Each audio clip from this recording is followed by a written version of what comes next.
Okay, I felt like stamping a scene out, and I was trying to decide on what I wanted to do. And I just looked at my stamping table here, and I noticed I had these three little stamps on here already. And didn't really plan this out, but I thought I wanted to try for something kind of real minimal um, and sparse as far as different types of images on the scene.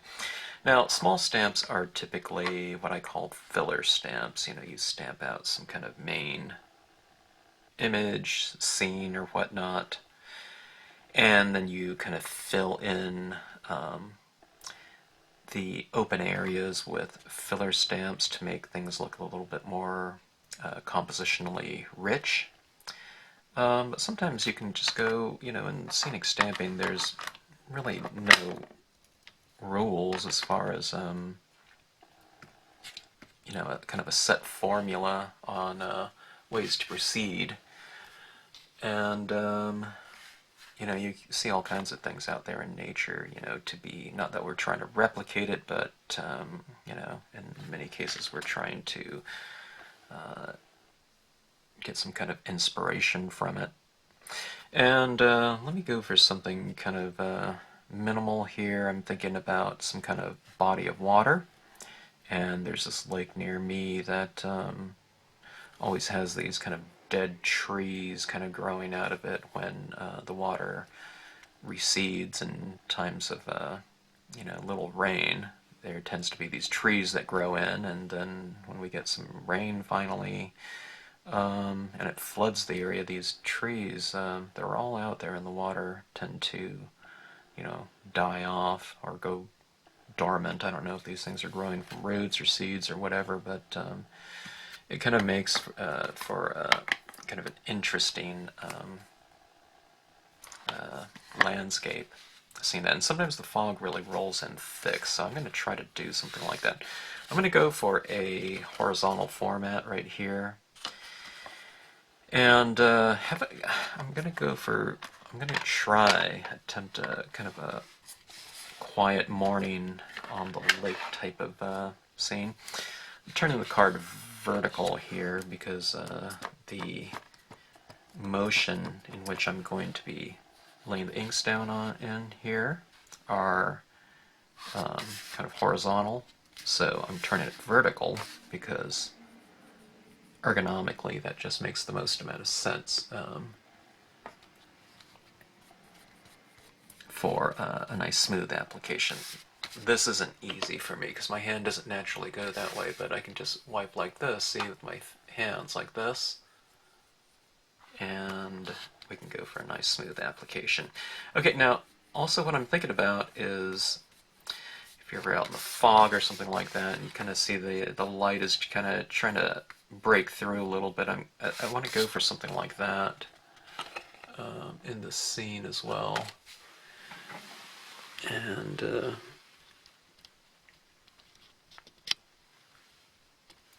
let's see, I'm trying to adjust my exposure level on my camera a little bit.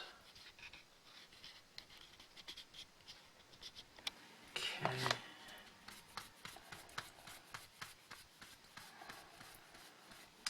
Okay, so leaving some areas a little bit lighter than others. In other words, just not going over it with the ink. Okay, this is a Memento London Fog. Memento inks are fairly juicy and thick. It's those types of inks that allow you to do something like, you know, a big blob of application like that, and you know, it allows you to kind of spread it out. You don't want to let it sit there, you know, too long, but you know, as far as the tolerance of time, it's much more forgiving than kind of a thinner ink that's going to penetrate the card quickly and leave you know, the shapes of your applicator hard set into the paper. I'm working on a glossy cardstock. The glossier your cardstock too, the more time you have to apply inks without it setting up and getting absorbed into the paper. Not that the thickest coating of gloss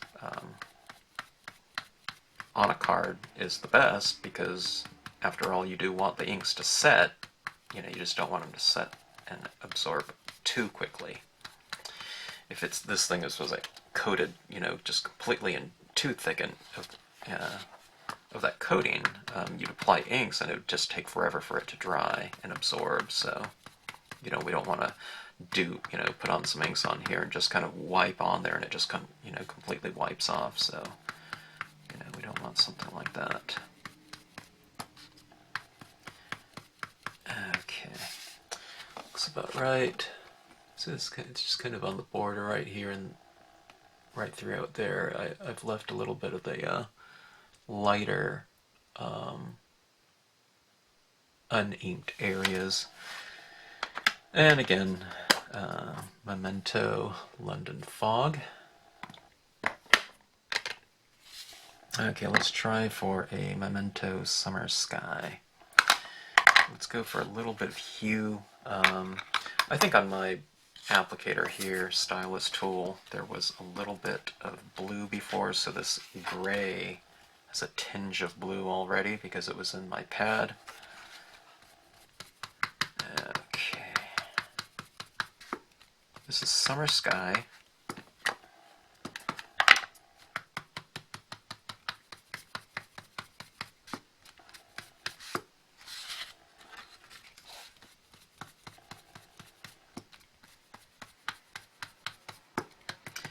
Just giving it a little hint of some temperature. Blue being a cool temperature. Alright, let's go for another gray. Okay, I'm going to use the Marvy gray. You can use any brand of gray.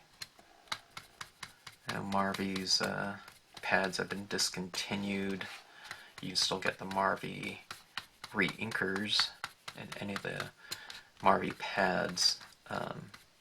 All of the Marvy pads had re-inkers available, but there's also different brands of grays and different brands of pads. Perfectly fine to use. Typically my process as far as dye-based inks on glossy paper is to apply my lighter tones and to incrementally work darker. Okay.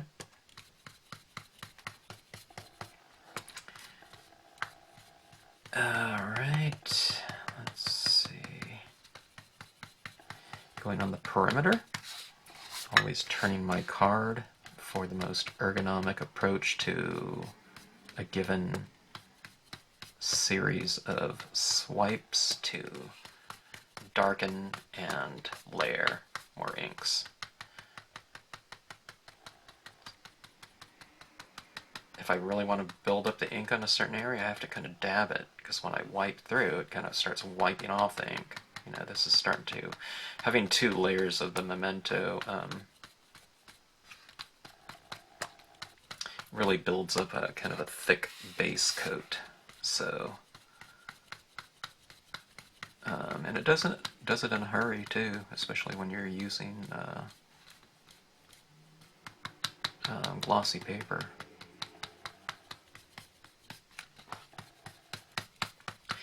Okay. So we have some background tones.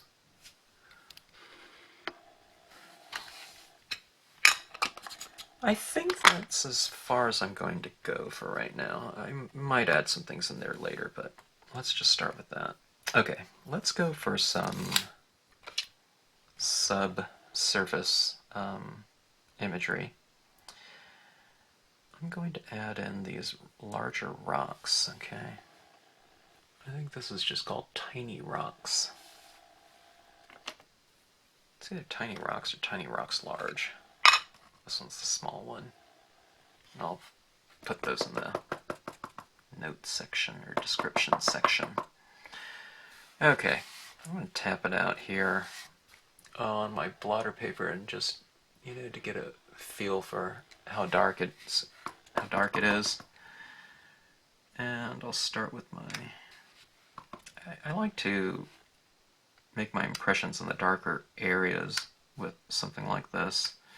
And then as I stamp out each impression, naturally it gets drier on here. So each impression that I stamp, I used to call this ghosting or something like that, each one will get drier and thus lighter. We have a scene right here, a background that's darker and lighter, so if I go wet, medium, dry, it goes dark, medium, light, and it's already going dark, medium, light just with the inks that I've laid in there. So we're kind of reiterating that idea with the use of stamped imagery, okay? So we go dark out in the corners, I re-inked dark, okay? And drier.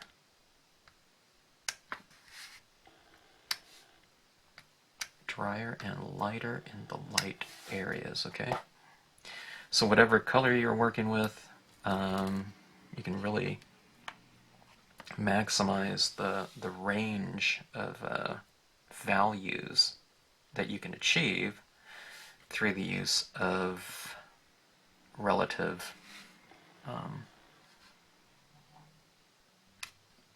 wetness. Okay, this is the small one. Just to kind of mix it up, maybe I don't want everything light in the light areas, and this is just kind of manipulating or utilizing scale for a little bit of richness. Okay.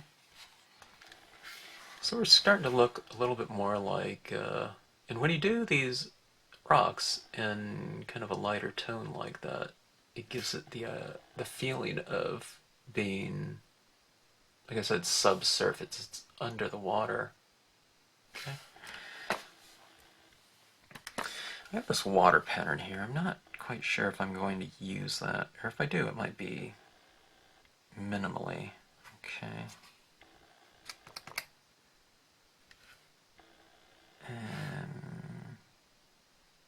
Let me decide on that later. Let's try for some of these trees. Okay. Now, I stamped these in gray, those rocks, because I don't want it to stand out too much. I can always go in there, with black or something like that and do a darker impression. Alright, here are these trees. Now, I'm not going to use them, or use it in its entirety, okay? I'm going to ink it up. I'm going to do it in gray as well, because I want it to kind of merge and, visually merge in with the background, and to appear as though the air is thick with moisture and fog. Alright, inked up the whole thing. I'm going to take and wipe off the bottom portion. Pretty good. And let's see. Where I start removing ink off of it, that means hopefully it'll look like that portion of it is above water, and the drier portion will be kind of where it starts going under the water. And where you can't see it at all, it's completely submerged. So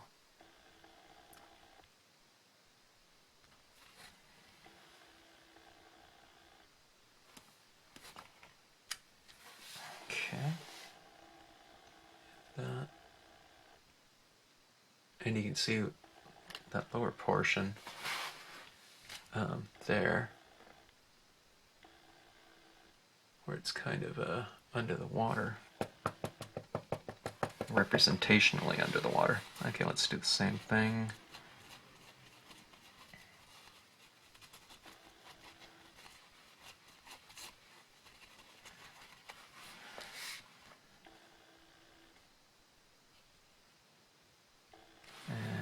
take off a little bit more. I'll go higher this time. Okay. Really push back in the background, huh?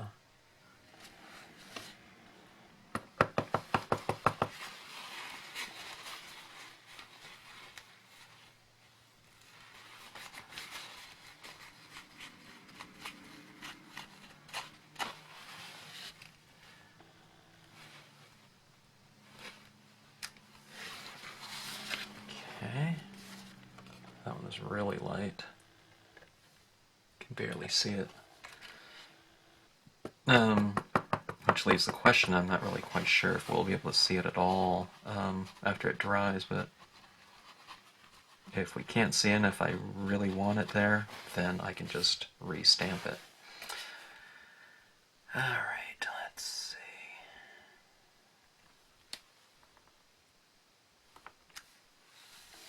Okay.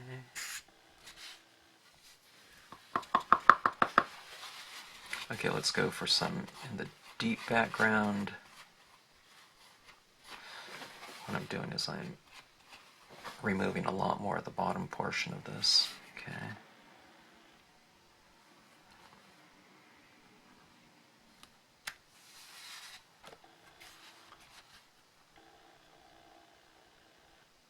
Kind of trees in the fog.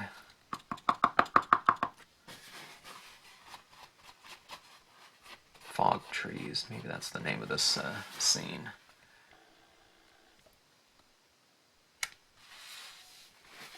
Okay, kind of like that. I need to do a little bit more.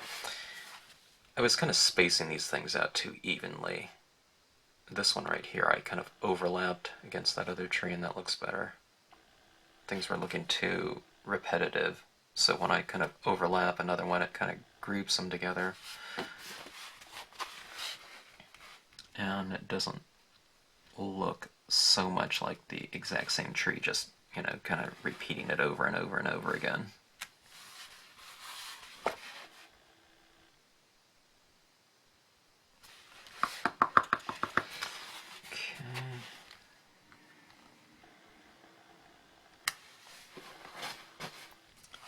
Alright, there's those trees here. Now, in my mind, as I look at this, it's starting to kind of lose the idea, not that it ever had it really distinctly, but I'm kind of losing the idea of that being water. Now, naturally, if I stamp in something, you know, like this little Canoeist, by the very nature of having them in there, it'll look more like a, you know, a water scene. But what I'm getting at here is, I think I am going to use the water pattern in here. Alright, let's do that in the gray as well. Okay, now I'm going to wipe some of this off here, because I just want to use certain portions of it, kind of a little bit minimally. Okay. I don't want it looking too busy, so I'm kind of just putting some streaks through the rubber. Okay.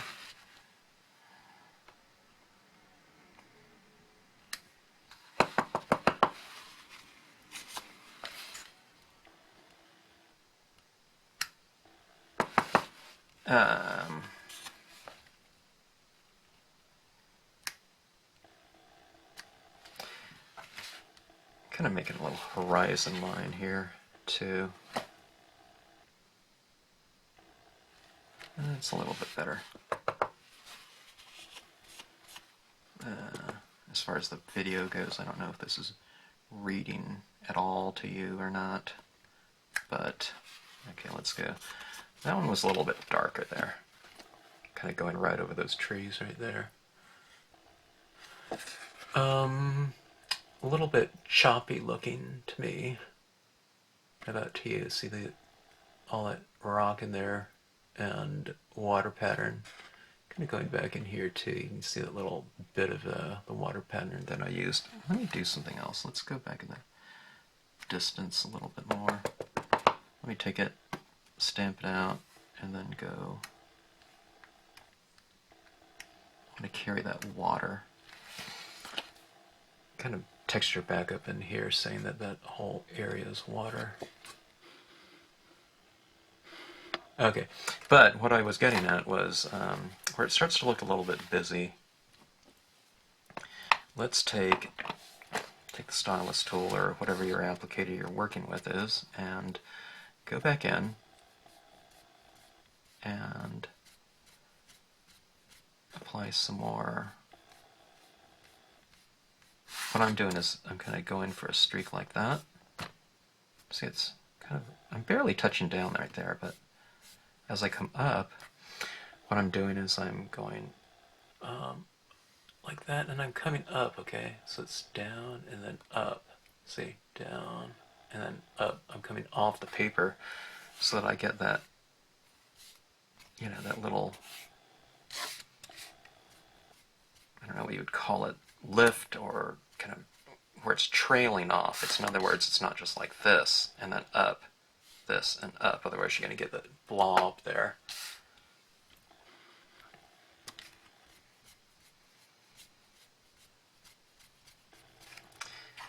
Okay, kind of blending that in a little bit more.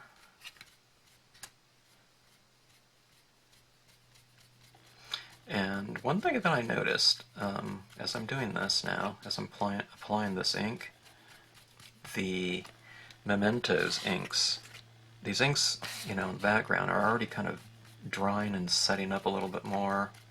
So this gray, as I apply it, is getting absorbed into the paper faster, or at all, and therefore the ink,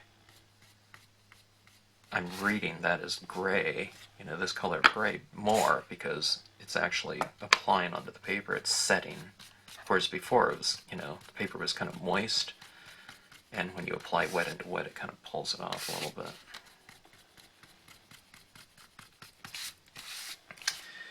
Okay, now for me, that gray, as far as lighting goes, this is about what I want. I want it subtle with kind of a glowing light in the background there. But the hue, I mean, it's kind of boring to me in terms of color scheme. Alright, this is the side of the applicator I was using. I'm going to switch sides to a clean side, and I'm going to apply some Ocean Aqua blue. Alright, I need some more. I need to increase the temperature range, for me, at least. And in this case, I'm going to move it into a slightly cooler color scheme. Temperature scheme, I guess. Down below. Especially in that water. This is a very light color, aqua. It's the Adirondack Lights Aqua. I know it says Seashells Ocean Aqua, but that was the old name of the color.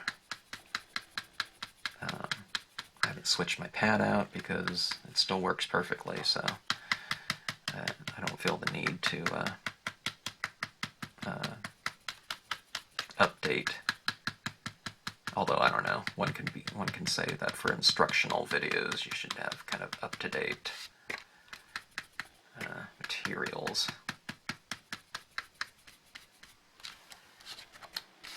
But I don't like to get rid of my pads until they're, you know, they're working perfectly fine.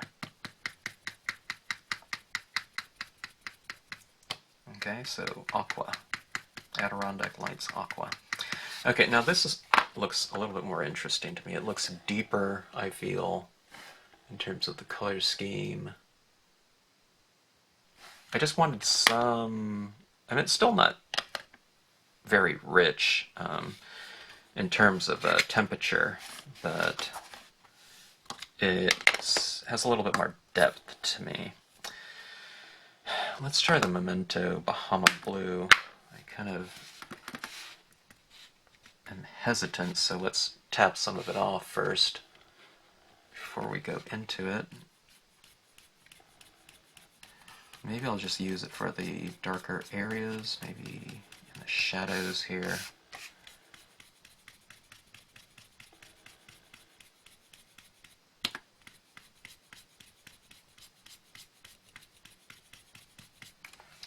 Okay, kind of subdued. The darker areas typically have the greatest intensity because they're not being washed out by light, even though there's not a lot of light in this scene, so... But the shadows, you know, like I said, they're not being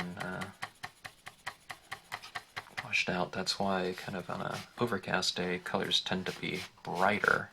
It doesn't mean they're lighter in terms of value, light and dark, but they're brighter in terms of their intensity. Okay. Now let's see here. Is it time for the subject matter? Let's give it a try.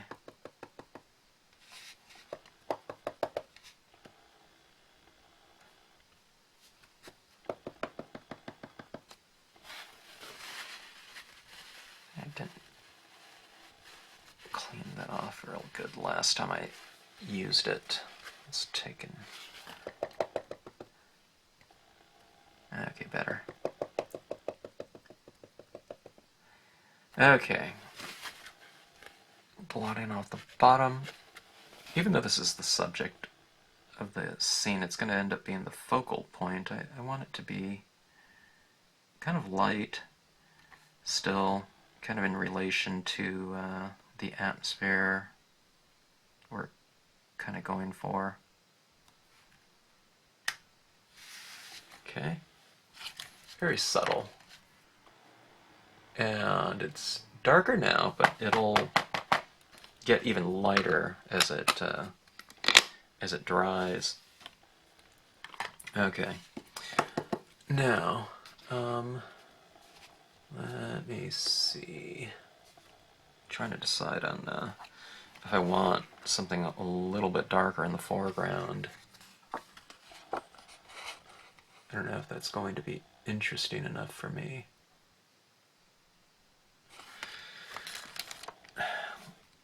Let's go for some larger trees in the foreground.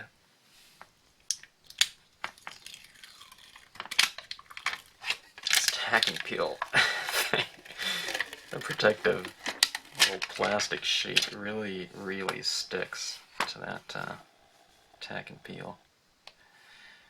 Alright, like I said, I know this is supposed to be a minimal scene, and you know I'm not supposed to be using too many stamps if that's the case, but this is still keeping it down to a kind of mostly working with the filler images. Okay, now this is going to add a little bit of scale. I'm still doing it in the gray here, but this is hanging branch. Let's go. I'm trying to think. Let's go. These trees are very vertical. Let's go for a maybe slightly curved, angled impression.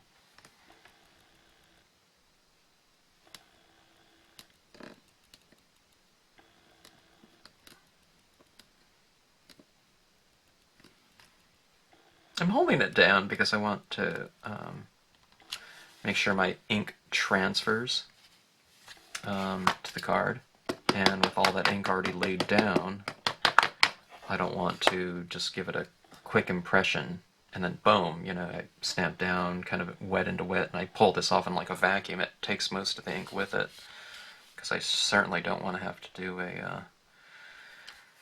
a stamp positioner or something like that. I just really don't like having to use stamp positioners, I should say. They have their place, but you know, something like this, I definitely don't want to have to use it. Or I don't, you know, not into taking the time to do that. Alright, I think these branches are serving their purpose well. Okay, let me go for another little bit of it. You know, just that part being used right there.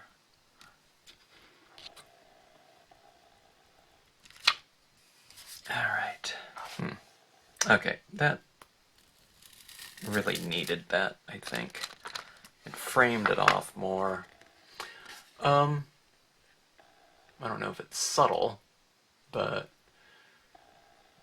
it is going to be lighter when the ink dries. How much lighter? I'm not really quite sure. But let's start applying some of those really fun effects to do. Let me see. I'm not sure where. Oh, there's my used cotton swab. Actually, that might be a good one to use. It's kind of already nice and frayed at the end. I want a nice soft application of this. Now in this scene, this is the perfect scene to use this in, because I've retained some of the light areas, and I mean, it's supposed to be kind of a foggy, misty scene anyway. And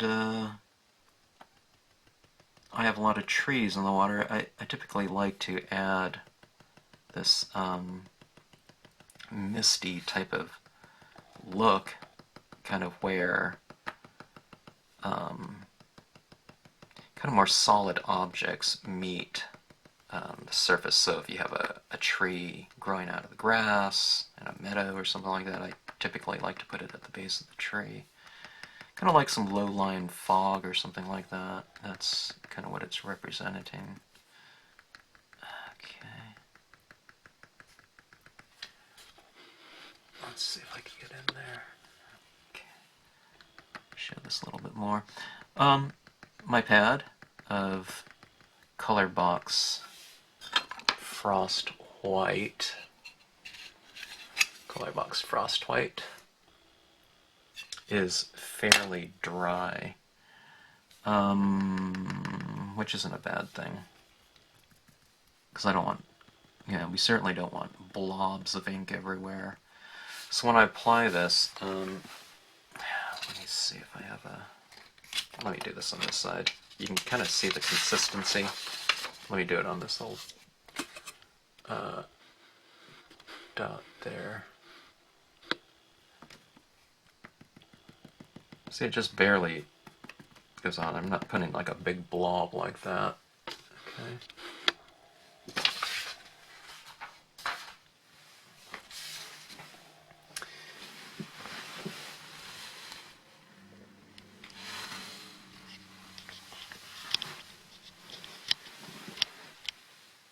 Alright, let's see. I want to add more kind of this this pigment ink in the lighter areas, because representationally that's where you'd get this illumination of fog, right? You know, light has to be coming through and kind of hitting this moisture that's suspended in the air. So you start it off in the lighter areas like this. When you try doing this in the darker areas, it kind of looks funny, so keep it, you know, retain some of the lights of your paper by simply not going over it with, you know, the medium to darker tones, and this kind of application of this ink looks more natural that way. In other words, this kind of looks funny, you know, like that, right? It doesn't make sense out there. because that area it's in the shadows, so you don't have too much, you know, light hitting moisture. Not that you can't have it, you know, here and there or something like that.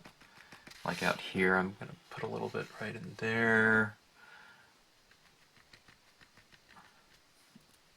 So it kind of has to be mostly where it's dark enough, but that darkness meets light. So I'm kind of doing it on the border of this little area of reflected light.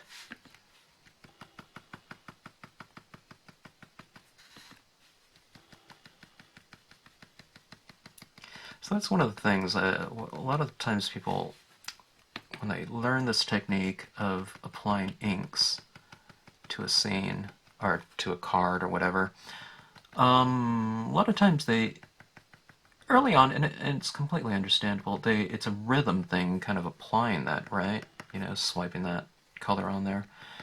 And they get that swiping kind of motion down in the earlier colors, and they keep that same application speed, I guess you can say, going through the medium and darker tones, but and then the whole thing gets filled in with color, which doesn't look bad. It just doesn't retain kind of the lighter areas for these types of effects. Or if you want something to really be kind of standing out in the scene, be it the subject matter, like a cabin or something like that, sometimes it gets obscured by being put in too thick of an area of kind of darker color. So in other words, just apply colors with a little bit more restraint in terms of, you know, mostly the medium and darker tones, not the lighter ones. I mean, that lighter tone I really used all over in this one. Okay, so we have kind of a foggier scene right here.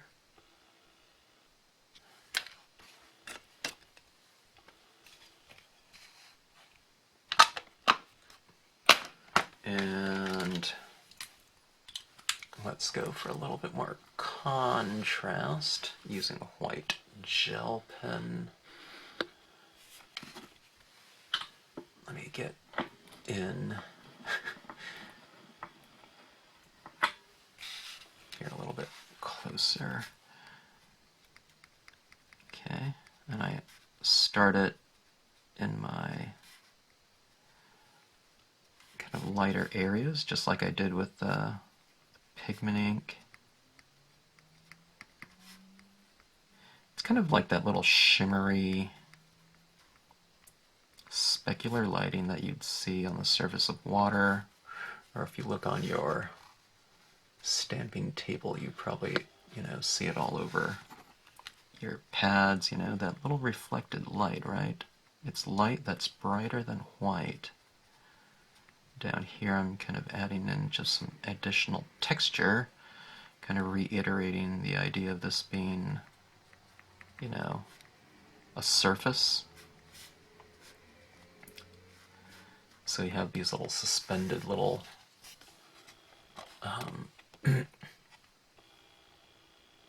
reflected shiny points.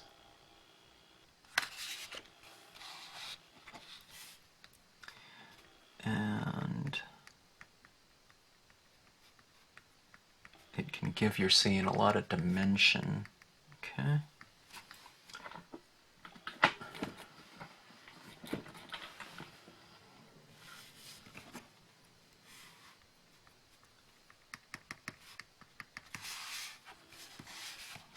How about on some of these branches right here? We just kind of pull them out a little bit from the background, a little bit more. Putting a little highlight on it, like that. Maybe on the top sides of some branches. The lighting is kind of coming from right here, so maybe on certain sides of the branch, facing that light.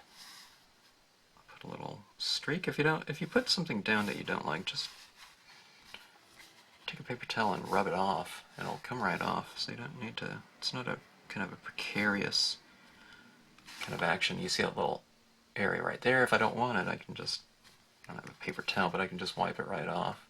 Alright, now yeah, it's still wet, but you can kind of still wipe it off even when it's dry. You know, when you can't wipe it off is if you kind of spray seal it. But see how those little dots kind of bring out that branch from the background? I mean, I don't want to completely highlight it, you know, or outline it, I should say. On this one right here, I'll put some of those highlights on the opposite side. I'm putting them on the left side of the branch. Okay. On the other side of the scene, if it's center lit, in this case it is. See that? How it's kind of bringing that out from the background. It just looks more. I don't know. It's a subtle little difference that can have a big impact. More dots in the lighter area. Kind of less in the shadows, okay?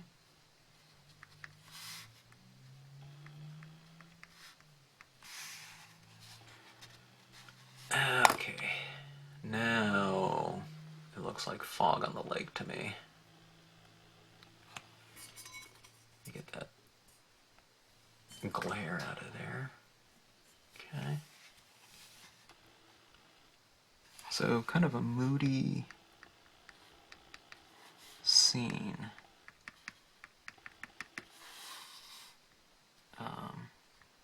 I love fog, and I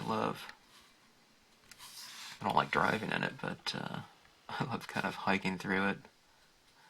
As long as it's not a whiteout on the top of a mountain where I can't see the trail, but I don't know, just photographing in it, and just the way things sound in fog too. It seems like noise is dampened a little bit. You can't see the birds sometimes, but you can hear them in the morning. It's just it creates a really great atmosphere. Okay. All right. So this will benefit nicely from probably a nice matte of some sort around it. I'll have to see if I have some pale blue or silver or something like that, and I think that would finish off the scene nicely. So anyway, fairly minimal. You know, I'm not really using any main images like a big cabin or a waterfall or a mountain or something like that. It's just basically those filler stamps. Even those foreground hanging branches are kind of something that I typically use in the foreground just to kind of frame off a scene. But those larger forms like that reiterate what's going on in the background with the leafless limb. And of course we have the rocks down below.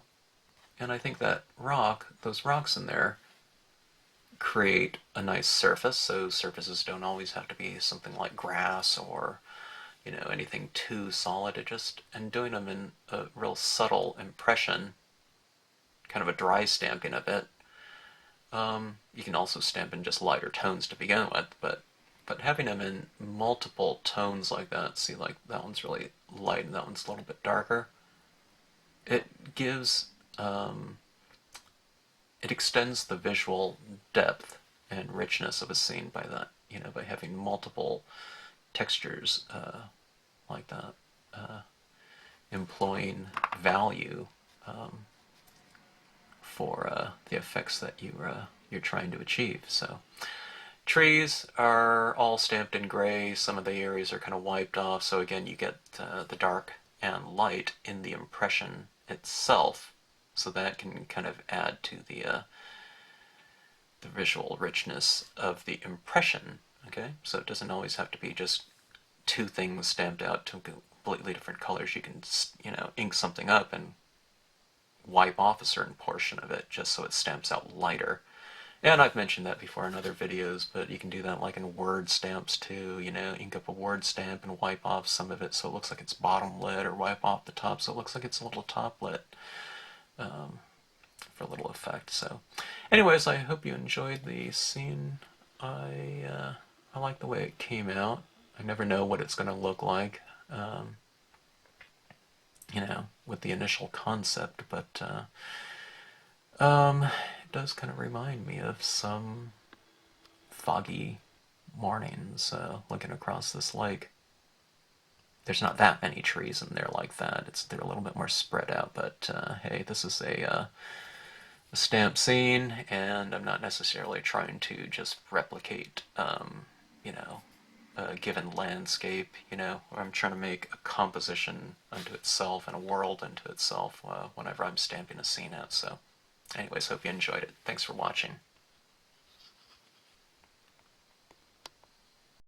Thank you for tuning in to Stampscaping 101.